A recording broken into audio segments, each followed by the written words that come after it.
ଆମେ ଆଜି ଜାଣିବା ଫାଟୁଆ ରୋଗ ପ୍ରାଣୀପାଳକଙ୍କ ପାଇଁ ନିର୍ଦ୍ଦେଶାବଳୀ। ଯେଉଁ ଆମର ଗାଁ ଗହଳିରେ ଗାଈ ବଳଦ ଏମାନଙ୍କର ପଶୁମାନଙ୍କର ଫାଟୁଆ ରୋଗ ହେଉଛି, ସେହି ବିଷୟରେ ପ୍ରାଣୀପାଳକ ଯେଉଁମାନେ ତା'ର ମାଲିକ ରହିଛନ୍ତି ସେମାନଙ୍କ ପାଇଁ କିଛି ନିର୍ଦ୍ଦେଶାବଳୀ ରହିଛି। ସେମାନେ କ'ଣ କଲେ ସେ ଫାଟୁଆ ରୋଗରୁ ସେମାନଙ୍କର ମାନେ ଗୋରୁମାନଙ୍କୁ ଏବଂ ମାନେ ପଶୁ ସମ୍ପଦକୁ କେମିତି ବଞ୍ଚାଇ ପାରିବେ, ସେହି ବିଷୟରେ ଆମେ ଆଜି ଆଲୋଚନା କରିବା। ଯଦି ଆପଣଙ୍କ ଫାଟୁଆ ଆକ୍ରାନ୍ତ ପ୍ରାଣୀକୁ ଯଦି ଫାଟୁଆ ଦ୍ୱାରା ଆକ୍ରାନ୍ତ ହୋଇଛି, ସେହି ପ୍ରାଣୀକୁ ଲକ୍ଷଣ ଅନୁସାରେ ସହାୟକ ଚିକିତ୍ସା ପ୍ରଦାନ କରାନ୍ତୁ। ସେଇ ମାନେ ତା'ର ଲକ୍ଷଣ ଯେଉଁ ଅନୁସାରେ ଅଛି ସେହି ଅନୁସାରେ ଚିକିତ୍ସା ଯୋଗାଇ ଦିଅନ୍ତୁ। ଆଉ ଗୁହାଳ ଆଉ ଫାର୍ମରେ ରଖି ଆବଶ୍ୟକ ଯତ୍ନ ନିଅନ୍ତୁ। ଯଦି ଆପଣ ଗୁହାଳ ଆଉ ଫାର୍ମରେ ତାକୁ ରଖନ୍ତୁ ଆଉ ତା'ର ଯତ୍ନ ନିଅନ୍ତୁ। ଅସୁସ୍ଥ ପ୍ରାଣୀକୁ ସୁସ୍ଥ ପ୍ରାଣୀ ଠାରୁ ଅଲଗା ରଖନ୍ତୁ। ଆପଣ ଏକାଠି ମିଶାଇକି ରଖନ୍ତୁ ନାହିଁ।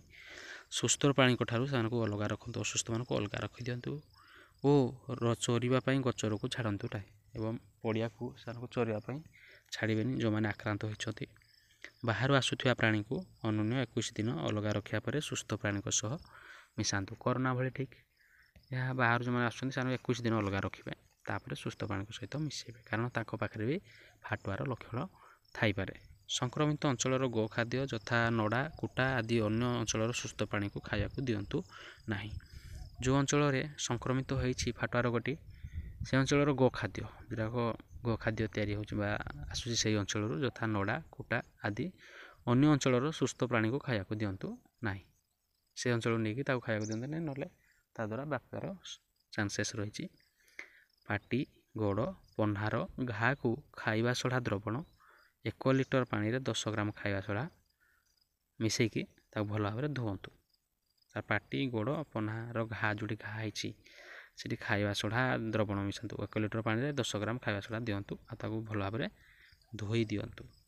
ତାପରେ ଗୋଡ଼ର ଯେଉଁ ଘା ଅଛି ତାକୁ ପଟାସିୟମ୍ ପରମାଙ୍ଗାନେଟ୍ ଦ୍ରବଣରେ ଧୁଅନ୍ତୁ। ଗୋଡ଼ରେ ଯେଉଁ ଘା ହେଇଛି ତାକୁ ପଟାସିୟମ୍ ପରମାଙ୍ଗାନେଟ୍ ଦ୍ରବଣ ଦିଅନ୍ତୁ, ସେଇଥିରେ ଧୋଇଦେବେ ଭଲକି। ପାଟି ଘା'ରେ ପାଟି ଘା ଯେଉଁଠି ହେଇଛି ସେଠି ବୋରୋଗ୍ଲିସେରିନ୍ ଓ ଗୋଡ଼ ଘା'ରେ ଆଣ୍ଟିସେପ୍ଟିକ୍ ମଲମ ଲଗାନ୍ତୁ। ଯଦି ପାଟି ଘା'ରେ ସେଠି ବୋରୋଗ୍ଲିସେରିନ୍ ମଲମ ଆଉ ଗୋଡ଼ ଘା'ରେ ଆଣ୍ଟିସେପ୍ଟିକ୍ ମଲମ ଲଗାନ୍ତୁ। ସଂକ୍ରମିତ ପ୍ରାଣୀଙ୍କ ସହ ମିଶୁଥିବା ଲୋକଙ୍କ ଆଉ ଗୋଟେ କ'ଣ ଦେଇଛି ନା, ଯେଉଁମାନେ ସଂକ୍ରମିତ ପ୍ରାଣୀଙ୍କ ସହ ମିଶୁଛନ୍ତି ସେହି ଲୋକଙ୍କ ହାତ ଆଉ ଜୋତା, ପୋଷାକ, ଏଇ ତିନୋଟିକୁ ହାତକୁ, ଜୋତାକୁ, ପୋଷାକକୁ ଆଦିକୁ ଖାଇବା ସୋଡ଼ା ଦ୍ରବଣ 1 ଲିଟର ପାଣିରେ 40 ଗ୍ରାମ ଖାଇବା ସୋଡ଼ା ମିଶାଇକି ତାକୁ ଧୋଇଦେବେ। ସେହି ଦ୍ରବଣରେ ଧୋଇଦେବେ, ତାଙ୍କ ହାତକୁ ଧୋଇଦେବେ, ଜୋତାକୁ ଧୋଇଦେବେ ଆଉ ପୋଷାକ ମଧ୍ୟ ଧୋଇଦେବେ। ସୁସ୍ଥ ଗାଈ ମଇଁଷିଙ୍କ ଠାରୁ ଦୁଗ୍ଧ ଦୁହିଁ ସାରିବା ପରେ ସଂକ୍ରମିତଙ୍କ ଠାରୁ ଦୁଗ୍ଧ ଦୁହନ୍ତୁ। ଯେଉଁ ଗାଈ ମଇଁଷି ସୁସ୍ଥ ଅଛନ୍ତି ତାଙ୍କ ପାଖରୁ ଆଗ କ୍ଷୀର ଦୁହନ୍ତୁ, ତାପରେ ଯାଇକି ଯେଉଁମାନେ ସଂକ୍ରମିତ ହୋଇଛନ୍ତି, ଯେଉଁମାନେ ଏଇଟା ମାନେ ରୋଗୀ ହିସାବରେ ଅଛନ୍ତି, ଯେଉଁ ଗାଈ ମଇଁଷି ସଂକ୍ରମିତ ହୋଇଛନ୍ତି ସେମାନଙ୍କ ଠାରୁ ପରେ ଦୁଗ୍ଧ ଦୁହନ୍ତୁ। ତାହେଲେ ଏଇ ବିଷୟ ଆପଣଙ୍କର ଓଡ଼ିଶା ସରକାରଙ୍କ ଦ୍ୱାରା ଯୋଗାଇ ଦିଆଯାଇଛି।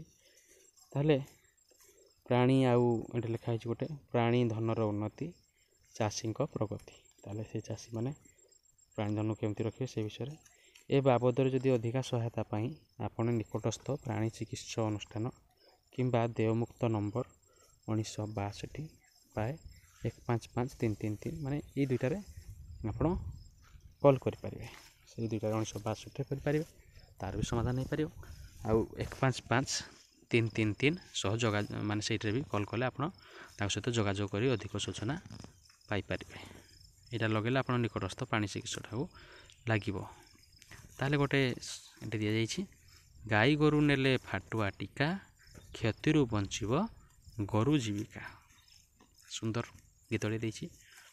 ତାହେଲେ ଏହିସବୁ ବିଷୟରେ କିଏ ଆପଣଙ୍କୁ ସୂଚନା ପ୍ରଦାନ କରୁଛନ୍ତି ନା, ମତ୍ସ୍ୟ ଓ ପ୍ରାଣୀ ସମ୍ପଦ ବିକାଶ ବିଭାଗ, ଓଡ଼ିଶା ସରକାର। ଓଡ଼ିଶା ସରକାରଙ୍କର ମତ୍ସ୍ୟ ଆଉ ପ୍ରାଣୀ ସମ୍ପଦ ବିକାଶ ବିଭାଗ ଆପଣଙ୍କୁ ଏହି ସୂଚନା ଦେଉଛନ୍ତି।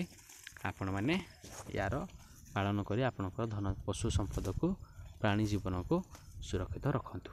ତାହେଲେ ରହୁଛି, ଆପଣଙ୍କୁ ଭିଡ଼ିଓଟି ଭଲ ଲାଗିଥିଲେ ଲାଇକ୍ କରିବେ, ଆଉ ଯଦି ନୂଆ ଚ୍ୟାନେଲକୁ ଆସିଛନ୍ତି ତାହେଲେ ସବସ୍କ୍ରାଇବ୍ କରିପାରିବେ। ରହୁଛି, ଧନ୍ୟବାଦ।